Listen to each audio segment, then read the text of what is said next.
Hello, good morning, class. So, last topic we discussed about partnership formation. So, there we discussed po paano gumagawa ng partnership. So, sabi din natin na ang main goal ng paggawa ng partnership is for them to generate income and divide that income or loss among themselves. So, this time, in Chapter 18, sa partnership operations, i-discuss natin kung paano nila i-divide yung profit and loss the way na nag-discuss sila kung paano manner nila gusto. So, mag-insert ako ng video dito na video ko months ago discussing yung other na ways ng pag-divide ng profit and loss. Detailed discussion. Okay. So, how do partners divide profits and losses? So, first, the partnership law provides na dapat i-divide yun according sa partnership agreement. So, kapag may agreement ang two parties or two or more parties as partners, kung paano nila i-divide, yun yung masusunod.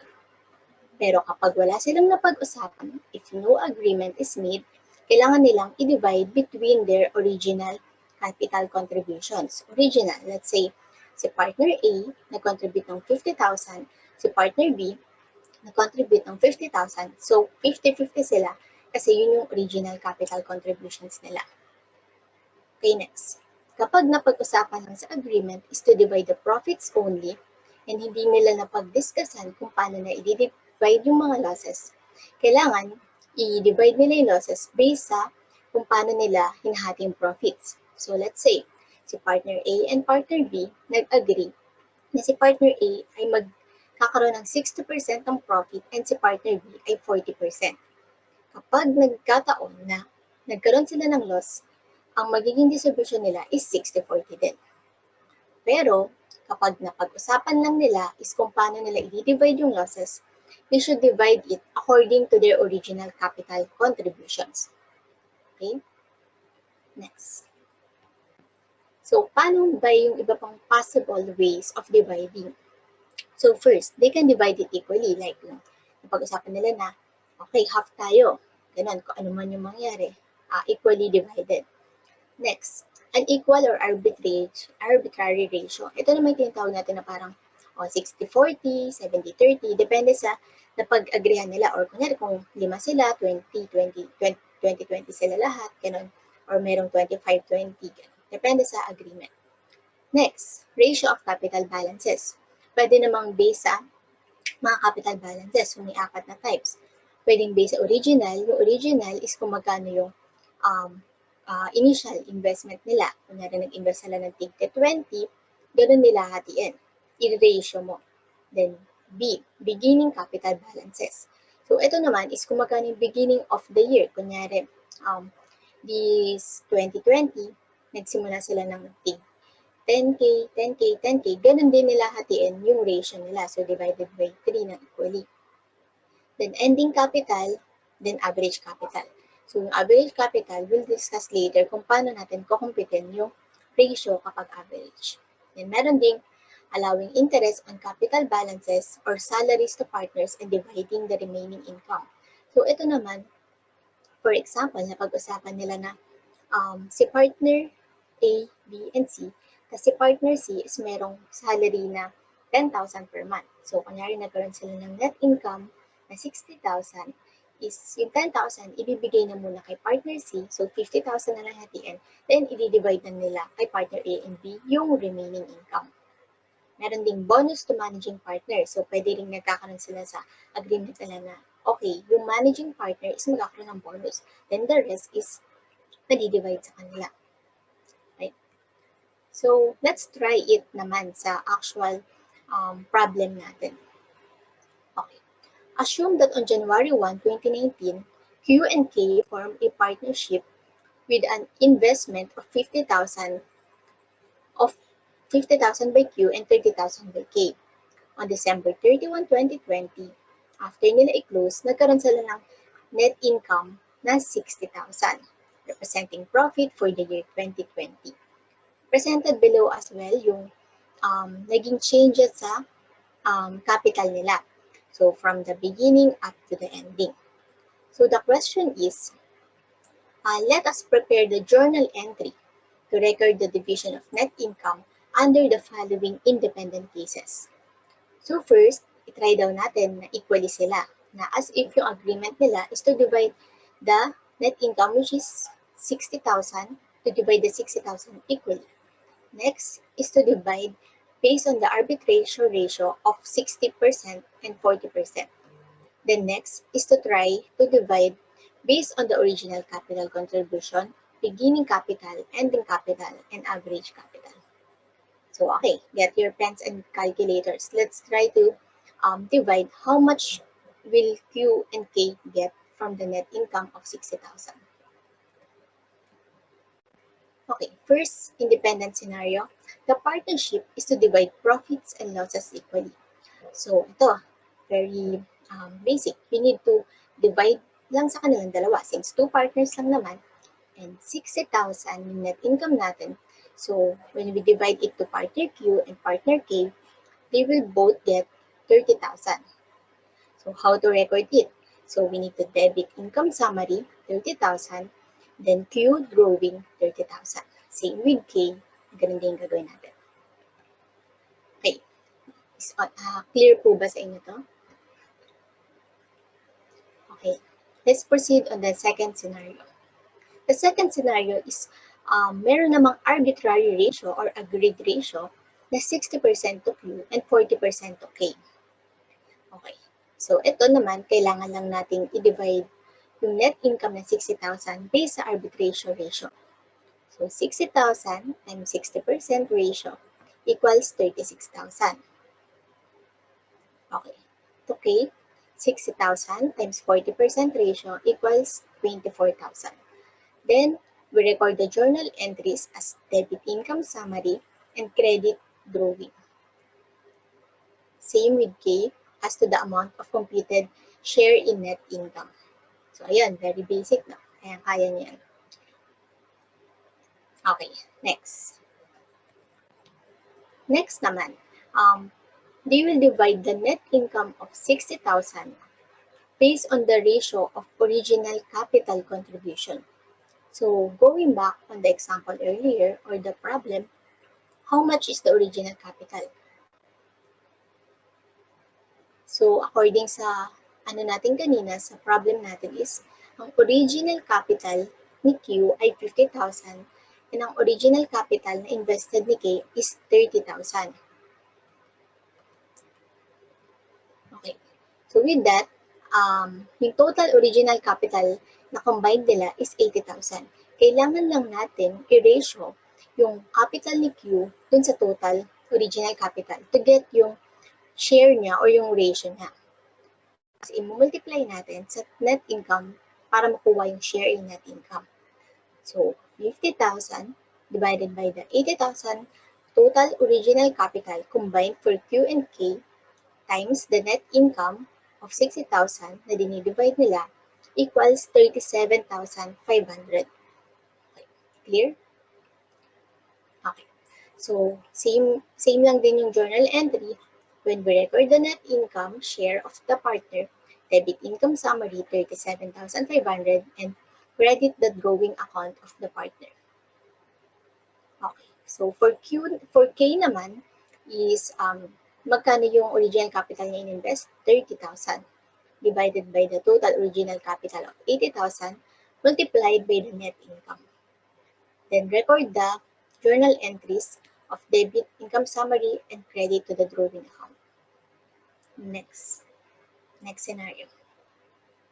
So, what if based on the beginning capital contribution? So, magkano ba yung capital contribution ni Q and K? So, let's check again. The capital contribution na beginning nila is 60,000 and 50,000. So, ganun lang din natin i-divide yung ratio ng share in net income nila.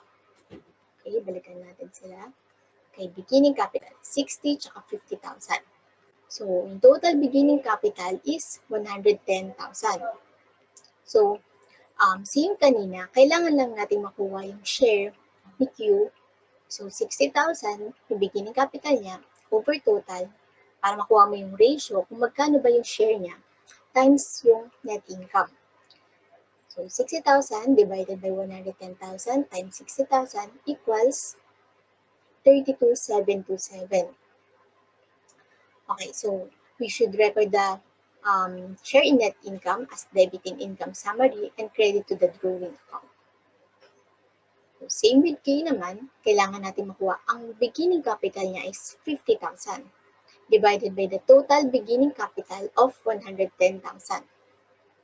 50,000 divided by 110 times the net income, you'll get the share in net income of 27,273.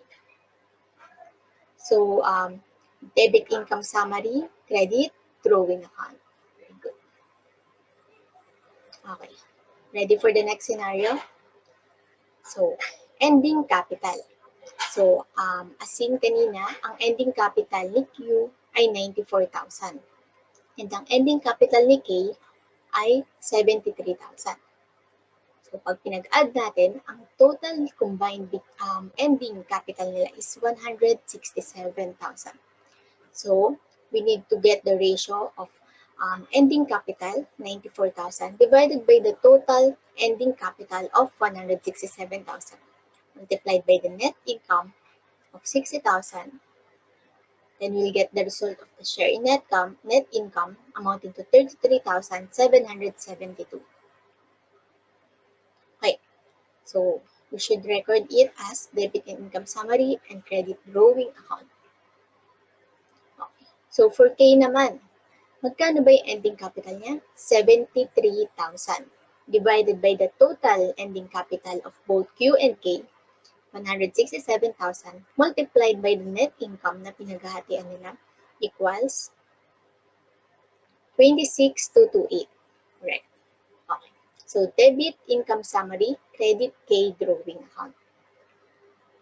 Okay. So, for the last scenario, ito naman yung base sa average. Average na capital contribution. So, kapag average, medyo iba kasi kailangan natin makuha magkano yung naging average nila. Hindi lang sa beginning, hindi lang sa capital. Dapat magkaroon ng way per month. So, okay. Itry muna natin kay Q. Paano ba natin kukuhanin ang average capital given yung problem kanina? So, kanina, presented in the problem is this one. Yung capital balance niya ng beginning, magkano yung additional investments niya, yung withdrawal niya during the year, and yung ending niya. So, we need to get magkano yung balance niya as of January 1, 60,000. Nagkaroon siya ng additional investment last March 1 of 20,000. So, ang ending balance niya na ay 80,000. Then, nagkaroon ng additional investment of 20,000 ulit si Q. So, ang ending balance na ay 100,000. Then, last October 1, nag-withdraw siya ng pera niya na 6,000. So, ang ending balance na lang ay 94,000. Then, next, we need to account for the months unchanged. So, from January to March 1, January, February, 2 months. 2 months siyang 60,000 yung balance niya. Okay? March 1. Ilang months na 80,000 pa rin yung balance niya? March 1, March, April, May, June, July. Okay. So that's 5 months na unchanged yung 80,000 balance. Next, August. August to October. August, September. So merong 2 months. Then October to December, October, November, December. So in total, 12 months. So ito yung mga months na unchanged. So yun yung way niya. Yun yung magiging bigat ng balance niya yun. So i-multiply natin yung balance na yun, balance niya dun sa months na unchanged, then get the total.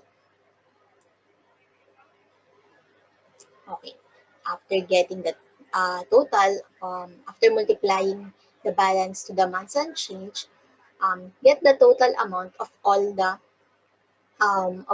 months. So sa atin, kay Q, meron siyang total of 1,002,000. So the total, we should divide it by 12 months to get magkano yung average niya during the year. So, with Q capital, meron tayong 83,500. Okay?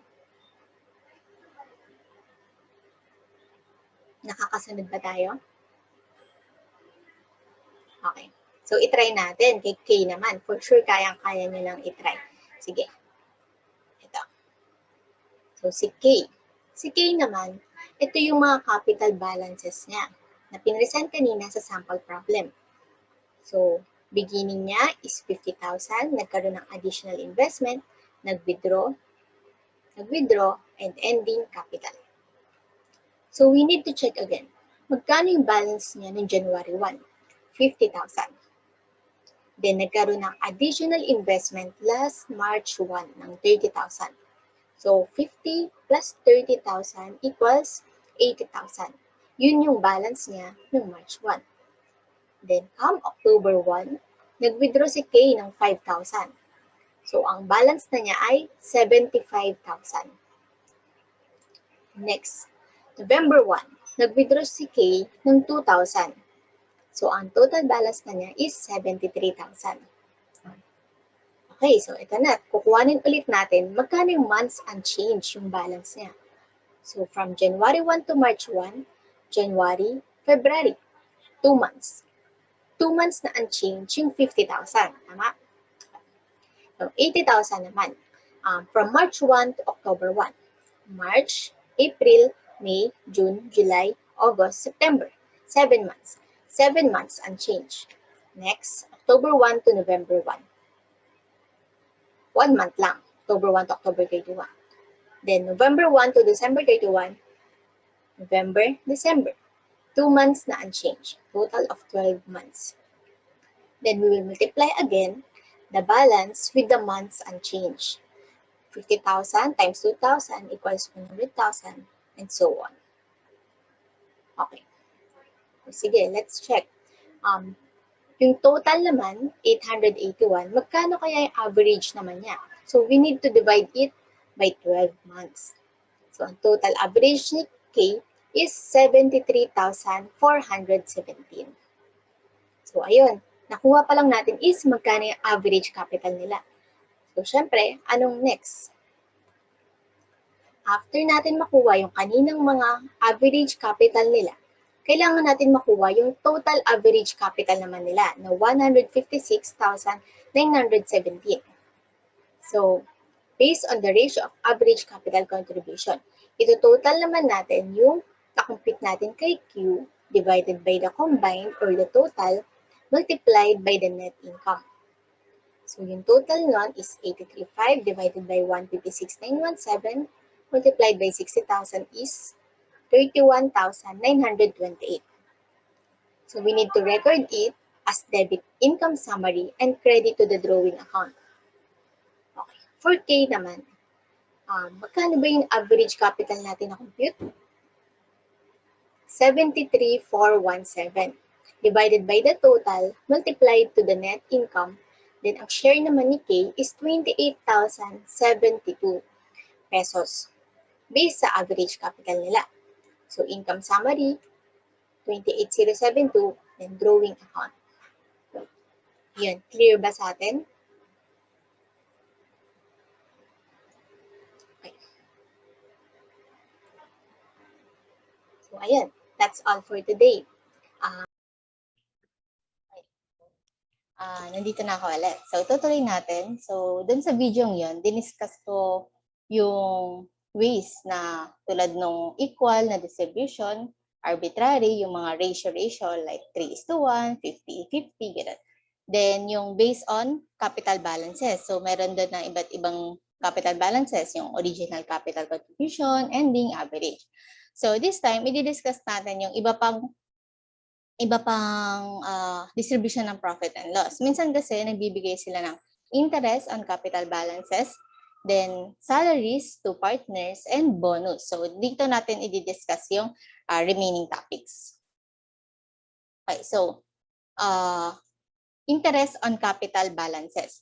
So syempre kunyari si partner ABC, so minsan iba-iba yung capital balances nila. So let's say nagbigay ng 10,000 yung isa 15,000, yung isa 20,000. So parang iba-iba yung naging amount ng contribution nila and deserve din nila magkaroon ng interest dun sa capital balances nila kasi hindi sila pantay-pantay. So, kapag napag-agrihan ng partner na magkakaroon sila ng interest on capital balances, so pwede nilang bigyan yung partners. So, interest on capital balance is pwedeng as distribution of net income. Tapos, ang ibig sabihin nito is, yung sabi natin na kapag nag-contribute sila, let's say may 100,000 siyang kinontribute, tapos nag-agree yung partners na magkakaroon siya ng 10% na interest, so mangyari, magkakaroon siya ng 10,000 bukod pa dun sa share niya sa profit and loss. So next, interest on capital accounts with resultant net loss. So regardless kung net income or net loss yung partnership, magkakaroon pa rin siya ng interest. So let's say net loss yung company ng net loss sila ng 100,000. Tapos nagkaroon siya ng share ng interest niya, sabi natin na 10,000. So ang total net loss na nila is 110,000. Yun na yung i-divide nila among themselves based on the profit and loss ratio. So regardless kung net income or net loss, ang interest ay always to be provided dun sa partner na nag-agree sila na bigyan ng interest. Okay, next. So interest on excess of capital balances. So the partners can also agree na magkaroon ng interest yung excess ng capital balance. So anong ibig sabihin nun? So kunyari sa partner A, ang ininvest niya na capital is 50,000.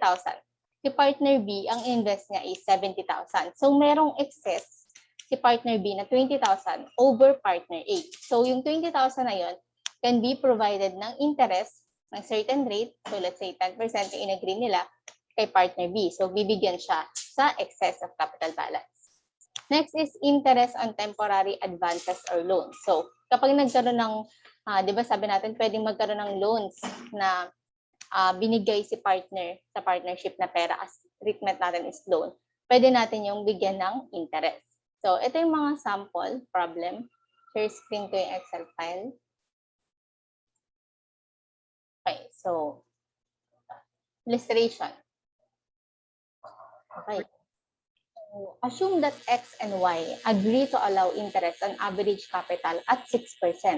Then, any net income or loss balance or yung mga remaining is to be allocated at 3:7 or 30% is to 70%. So, kung may net income sila na 345,000 and ito yung average capital nila, paano natin i-record or i-distribute yung 345,000? So, i-record mo muna first interest. So, gagawa ka ng table. So, header mo dito is yung partners and total. Tapos, kung ano yung ibibigay, interest, then balance or yung remaining ng income and total. So, gawa ka lagi ng ganyan mong table.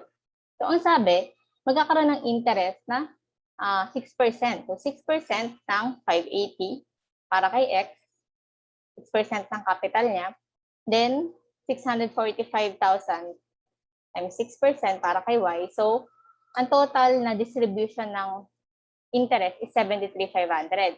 Then, usually, lalagay dito yung net income. So, yung total net income nila is 345. So, ngayon, i-determine mo, magkano pa yung balance na i-divide nila. Ang division nila is 3:7. So, ito, 30% mapupunta kay X.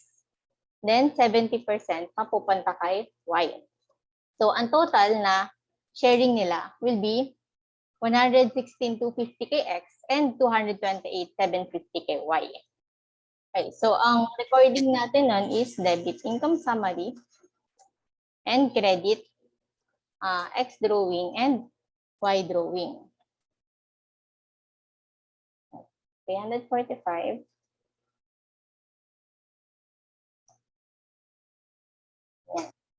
Okay, so next. Assuming daw na may net loss na 50,000. So sabi natin kanina, regardless kung net income or net loss, i-distribute natin yung interest. So, ang gagawin natin is, yung interest will be the same, 73,500. Pero ang net income natin is at loss na 50,000. So, ang mangyayari, 50,000 yung loss nila, ang hatian nila is this way kasi yung remaining, so ang paghatian nila is yung loss, 50,000 plus the pinagatian nilang interest. So, ang total net loss na nila is 123,500. Tapos, hatiin mo yon as to 30% and 70%. So, come up mo na ang hatian nila is 2,250 and 47,750. So, this time, dahil loss, so debit yung drawing and credit yung income summary.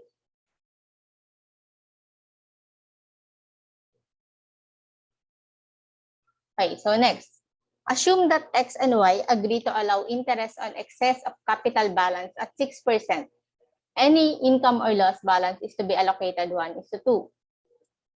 So, ang sabi naman dito, excess. So, yung excess, sino ba may excess? Si X ay 580 ang capital niya. Si Y, 645. So, ang merong excess ay si Y. Ang excess niya is 645 less 580. So, may excess na 65,000. Sabi, itong excess is bibigyan niya ng 6% times 6%. So, may 3,900 na share si Y. Then, any balance ng net income, ang net income natin is 345. So, any balance, so yung balance na 341,100, isi-share nila ng 1:2.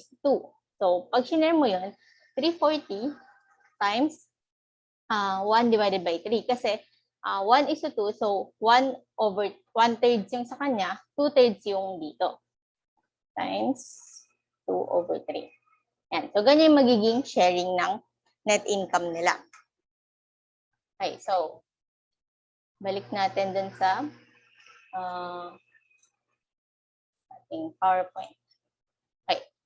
So, bukod dun sa interest, pwede rin silang mag-recognize ng salary allowances. So, bukod dun sa kinikita nilang net income, pwede silang mag-recognize ng meron kasing differences eh. Like, kunyari, yung isa, iba yung qualifications niya or iba yung efforts niya. Kunyari, siya yung nagmamanage, siya yung managing partner.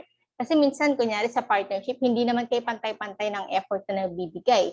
Let's say yung isang partner, siya yung nag-aasikaso ng pagbebenta talaga or actual na pagkukuha ng mga clients. So, let's say ganun. So, napag-agrihan ng mga partners na bibigyan niya ng salary allowance itong partner na to. So, kapag ganun,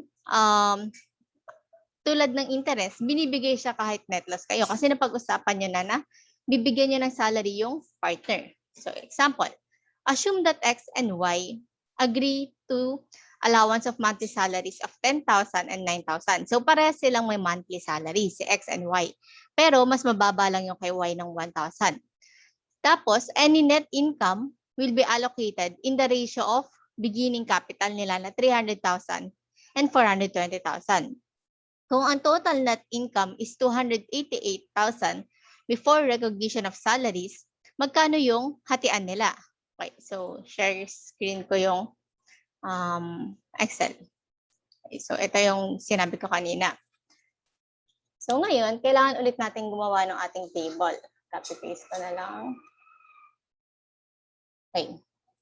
So this time, ang sabi natin, meron tayong salary na ibibigay. Kay X ay 10,000 per monthly. So let's assume 12 months. Kay Y naman is 9,000 times 12. So 228. Then balance. Then dito pinaplot natin magkano yung net income. 288,000. So ibig sabihin, yung remaining sa 288,000 na kinita nila, 228 doon, napunta na sa salary. So yung paghatian na lang nila is 60,000. Yung 60,000, hahatiin nila sa ratio ng beginning capital balance nila na 300 is to 420. So 300 as to 4,724. So pag nag-ratio tayo is 300 plus 420, yun yung denominator natin para makuha natin yung ratio nung kay X. Okay, so 60 times 420 over 720. So, doon natin nakuha yung 145 tsaka 143 nila. Yan. Okay, so, bukod sa salary allowances, dito na dadating yung bonus. Meron tayong tinatawag na bonus. Ang pinagkaibahan niya kay interest and kay salary is hindi siya binibigay kapag negative yung negative yung basis ng bonus. So, sabi dito, as long as the basis for computation for bonus will be a positive amount, bonus should be allocated. Okay. So, yung bonus para siyang additional compensation. So, on top of interest and salaries, pwede pa rin kayong mag-agree na bibigyan niya ng certain percent ng bonus yung partner. So, parang may share siya sa excess income pa. So, general rule is that the bonus is based on net income before deduction of bonus. So, ano yung sinasabi dito? So, ang bonus kasi is, ang basis niya, pwedeng iba-iba. So, pwedeng net income before bonus. Before bonus, ibig sabihin. So, let's say, 100,000 yung net income, tapos 10% yung bonus. So, 10,000 yung bonus. Yun yung basic na interpretation ng bonus. Yun yung general rule. Kapag walang sinabi kung paano siya ititreat, ganun siya kinocompute. Ang kaso, hindi siya ganun lang pwedeng gawin. So, may iba't ibang methods ng pag-compute ng bonus. Depende dun sa assumption ng problem. Minsan kasi, pwedeng sabihin na bonus is based on the net income after deduction of bonus. So, magkakaiba yung computation natin. So, yun yung di-discuss natin ngayon kung ano yung iba't ibang mga basis, paano siya makompute. Okay. So, sharing the Excel screen. Okay. So, illustration 18-2 sa book din natin. So, the net income of A and B partnership for 20x4 amounted to 420,000. So, meron siyang net income na for 20,000. Tapos, si A yung managing partner. So, magkakaroon siya ng bonus kasi siya yung nag-e-effort or nagmamanage ng business. Napag-agreehan nila na bibigyan siya ng 20% ng net income before the bonus. So, ang keyword natin is before, sabi, di ba? The computed amount is as follows. So, ang computation natin, B, yung bonus natin, is equals to net income times 20%. Okay. So, ang net income natin is, net income natin is 420,000 times 20%. So, ang bonus natin is 84,000. So, simple as that kapag before ang usapan. Paano naman kapag after? Ang sabi dito, bonus of 20% of net income after the bonus is deducted. So, dahil after, magkakaroon tayo ng ibang formula. Kapag after kasi, ganito yung magiging formula natin. So, bonus is equals to net income.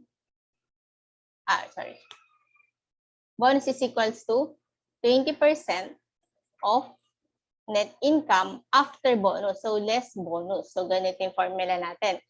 So, ngayon, papalitan na natin yung net income. So, 20% times net income natin is 420,000 less bonus. Ayan. So, apply natin parang algebra. 20%. So, igaganto natin yan, di ba? Pag naka-ganito. So, 20% times 420,000. 420,000 times 20%. So, 84,000. So, 84,000 less 20% times negative B. So, 0.20B. So, ganyan yung magiging formula natin. Tapos ngayon, para makompute natin, kailangan natin i-transpose to dito. So, negative 0.2B, pag linipat natin siya, magiging 1.2B. Kasi, pag lumipat ka na dito, sa algebra mo, so magpa-positive na siya, tapos dahil may 1 dito sa B, dahil numeric siya, alphabet siya. So, 1.2B magiging equals 84,000. Ganyan na siya. So, para makuha mo what is B, kailangan mong i-divide sa 1.2. So, 84,000 divided by 1.2, dun mo makuha na B is equal to 70,000. So, yun yung sabi natin na magkaiba yung computation kapag before and after bonus. Kasi, pag after bonus, meron tayong additional na ganitong formula. Okay, so, actually, meron pang marami pang mas mahirap kasi meron pang mga after salaries, after interest. So, di-discuss natin isa-isa. Pero ganito lang yung concept niya. Kailangan mo lang i-apply sa formula. Okay, so try natin to. So, yung net income ni A and B amounted to 420,000. So, net income, 420,000. Si A, meron siyang bonus na 20%. May salary pa sila, may interest, and ito yung hatian ng remaining. So, una mong gagawin, gagawa ka na ng table ng ano ba yung mga ibibigay, yung bonus, yung salaries, yung interest, and yung balance. Tapos, ngayon, kailangan mo consider, kapag walang sinabi, ang bonus will always be before anything. So, parang net income, kapag walang sinabi, ang bonus is equal to net income times 20% lang. Pero, kapag may assumptions, dito na tayo magko-consider na ibang formula. So, sabi naman dito, before bonus, salaries, and interest. So, ibig sabihin, equal siya dito sa 84,000. Ito yung bonus na tinutukoy. Magkadugtong kasi yung problem or same given siya. Okay, so 84,000 yung bonus dito. So, ilalagay na natin kay A. So, regardless kung maging net loss siya, dahil yung yung basis natin, so ang basis natin is net income, so bibigay yung bonus. Pero kung net loss to, hindi natin bibigay yung bonus kasi dapat ang basis is positive para ituloy ang bonus. The rest will be given regardless kung net income or net loss. Okay, so alam mo na yung bonus ngayon. Then, salaries. Bibigyan daw ng salary si A na 40,000 and salary ni B na 60,000. Okay, so total mo. So, total salaries of 100,000. Next, interest on average capital balance na 12,000 and 8,000. Wait lang, check ko lang kung ilang percent. Is 11-3.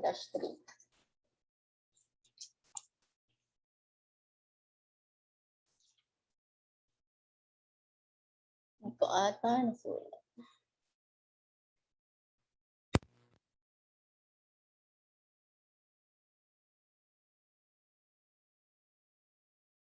Okay. Ang ibig niya sabihin dito, hindi ito yung capital balance. Ito na yung interest. So, 12,000. Minsan kasi ang binibigay sa'yo yung capital balance, tapos saka ka magko-compute ng interest. So, dito hindi. So, ito na yan. Tapos ngayon, sabi ko, kapag tapos ka na mag-consider ng other factors, ipa-plot mo na dito yung net income ng 420,000. Tapos, ngayon, i-determine mo, magkano pa yung balance sa paghahatian nila. So, meron pang 216,000 na paghahatian nila based on the 2:1 ratio. Okay, so, 216 divided by 2 over 3 and 216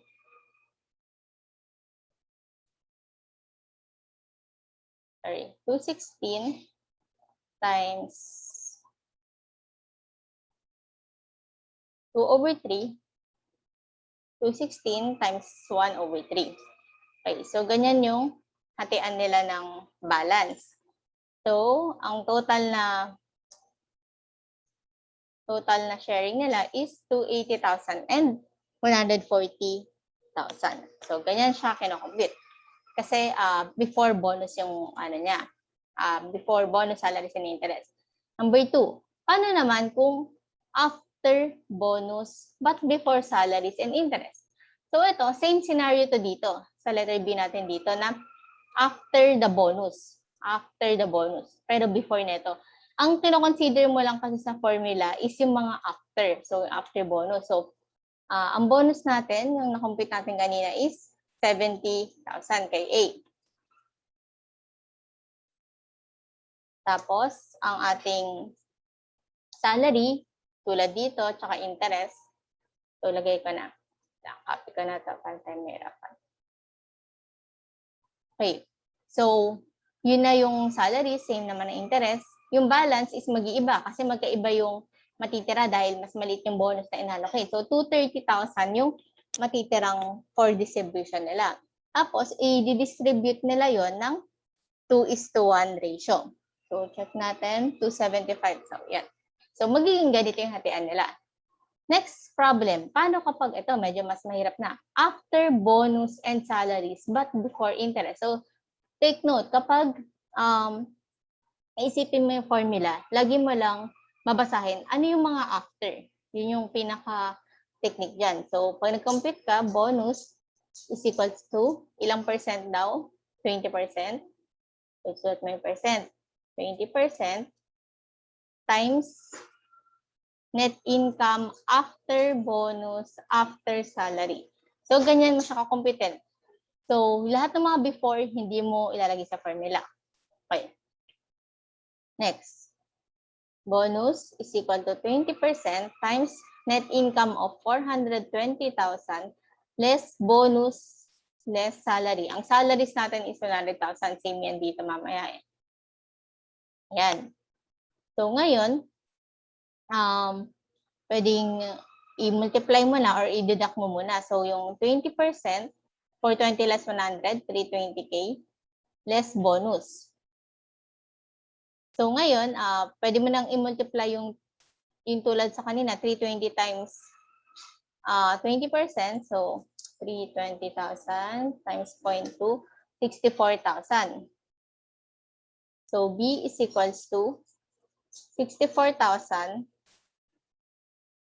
tapos 20% times negative B minus 0.2. Ganyan. Tapos, itatranspose ulit natin. So, 1.2B is equals to 64,000. Saka natin i-divide sa 1.2B.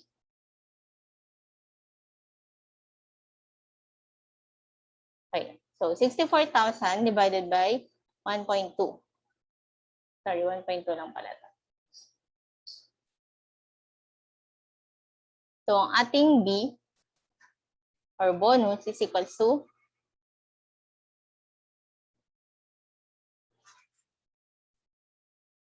53,333. Yan. So, yun yung ilalagay natin ngayon na bonus ng A. Okay. So, as to salaries and interest, maintain lang natin siya na same dahil yung bonus assumption lang yung nag-iba.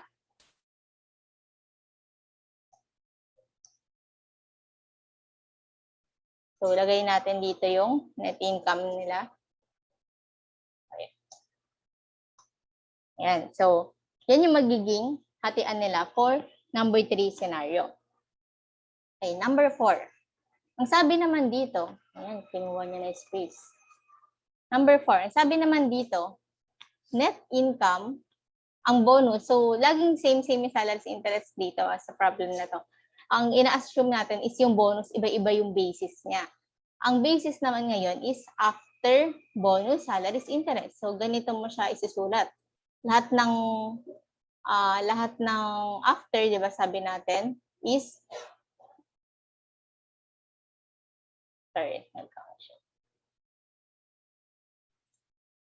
lahat ng after is ilalagay natin dito sa less sa net income. Times net income, less bonus, less salaries, less interest. So, medyo tulad lang siya kanina, haba lang yung formula mo. Mukha lang siya complicated, pero pag nag-gets mo na yung technique kung paano mo siya gagawin na ililess mo siya sa net income, lahat ng after, I think makukuha mo na siya kahit iba-ibahin pa yung scenario. So, net income mo ngayon is 420,000 yung kanina. Less bonus, less salaries, 100K. Ang interest natin is 20,000, less 20. So, yan. Deduct mo muna lahat ng mga i-deduct. Yung 420 less 100 less 20. So, 420 less 100, 320 less 20K is 300K. Minus B. So, ganyan na yung formula mo. So, kailangan mo na lang ngayon is 300,000 multiplied by 20%. So, makukuha mo na B is equals to 60,000.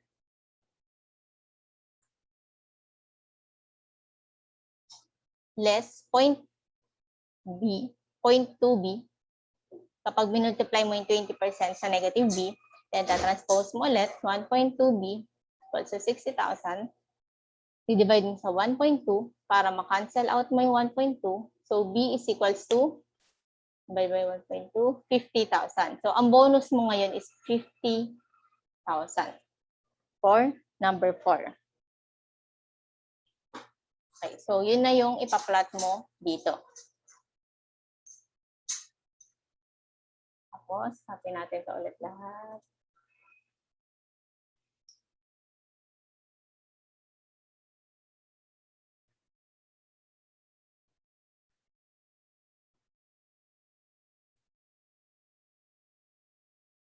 Okay, so ayan. Yan yung sa number 4 natin.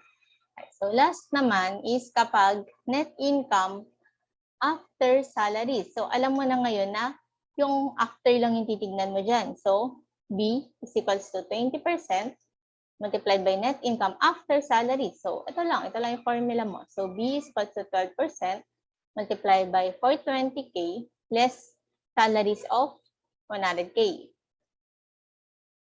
So, hindi daw before bonus. So, B is equals to 20% of 320K. So, B is equals to, wait lang, para na-complete na natin yung 320 kanina, 64,000. So, bonus is 64,000 for number 5. Okay, so, ma-apply mo na ngayon na 64,000 kay A. Then, copy ko lang ito. Let's see. Yan. So, makukuha natin na for number 5 scenario, yan yung ating bonus. So, and so on and so forth. Kumbaga, iba-ibahin man yung scenario, stick mo lang yung formula mo na after, yun yung consider mo. Then, take note, pag bonus, hindi ibibigay kapag negative yung base mo or yung negative yung basis ng bonus mo. So, the rest is ibibigay regardless kung negative or positive. Okay, so ngayon, I hope natutunan niyo yung sa bonus. So, practice lang ng practice dito sa pag-familiarize kung paano makukuha yung B or yung bonus. Okay, so sample problem pa tayo para mas mahasa yung ating analyzation kung paano natin kukumpitin. So, next.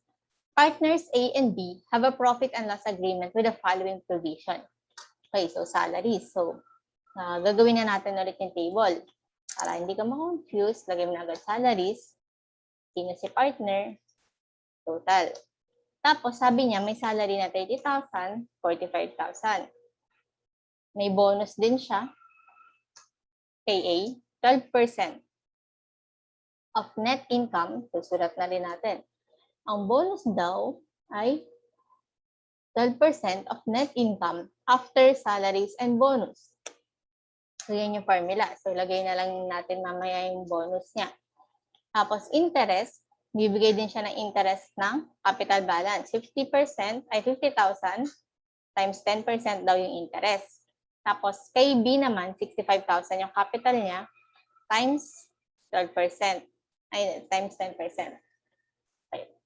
So, ang total interest is 11,500. Tapos, yung remaining, yun yung paghatian nila. Ang sabi, 1/4 daw kay A, so 3/4 kay B. Okay, so total. Tapos, dito natin nalagay sa baba yung net income. Magkano yung net income nila? 108,600. Okay. So, ngayon, kumpitin muna natin yung bonus based sa napag-aralan din natin. So, B is equals to 12% times net income of 108,600 less salaries. Ang salaries natin is 75,000. Ito yan. And minus bonus. So, B is equals to 12% times 108,600 less 75,000, 33,600.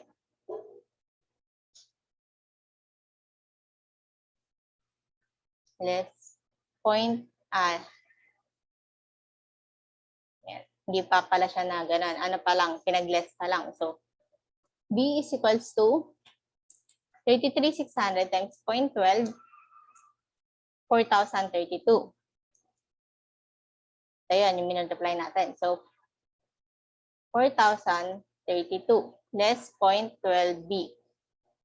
Tapos, itatranspose natin ngayon. So, 1.12B equals 4,032.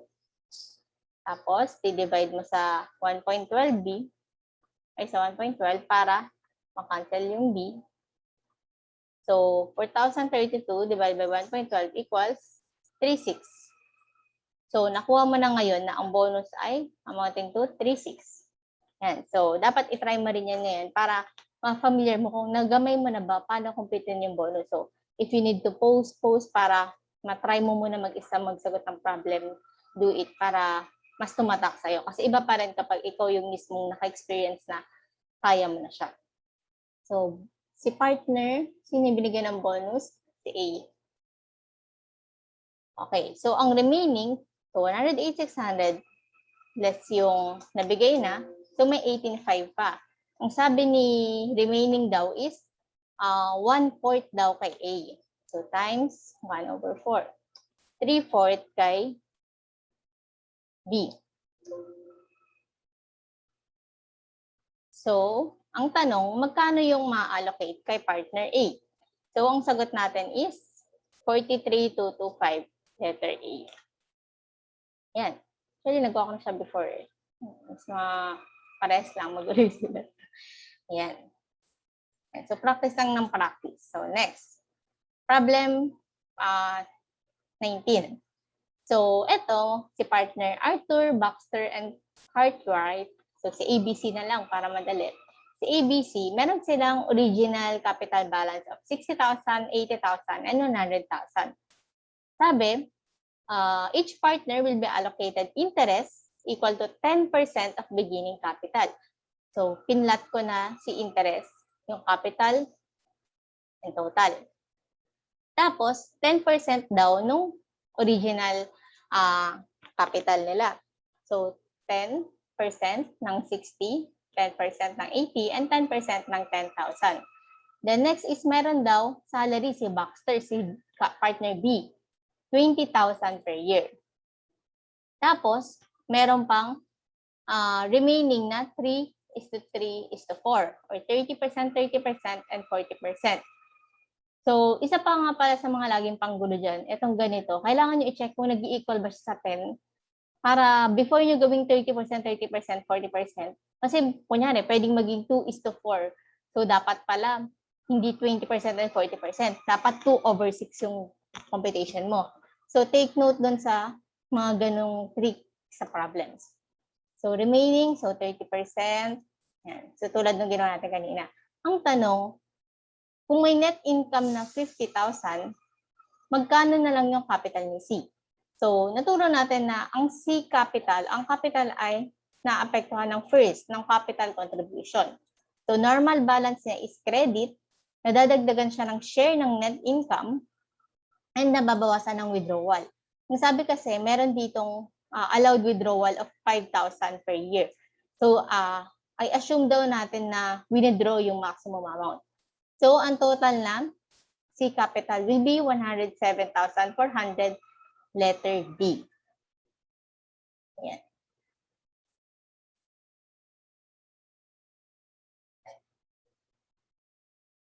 Okay, so, yan. Yun yung mga bonus. So, medyo mukha lang siyang magulo, pero pag na-familiarize and napaulit-ulit yung itry, I think magagamay din naman siya. Okay, so dito, sinasabi lang na, kunyari, nagkaroon ng errors in the prior year. Usually sa corporation, ang ginagawa natin is, yung error correction is ina-adjust sa beginning retained earnings.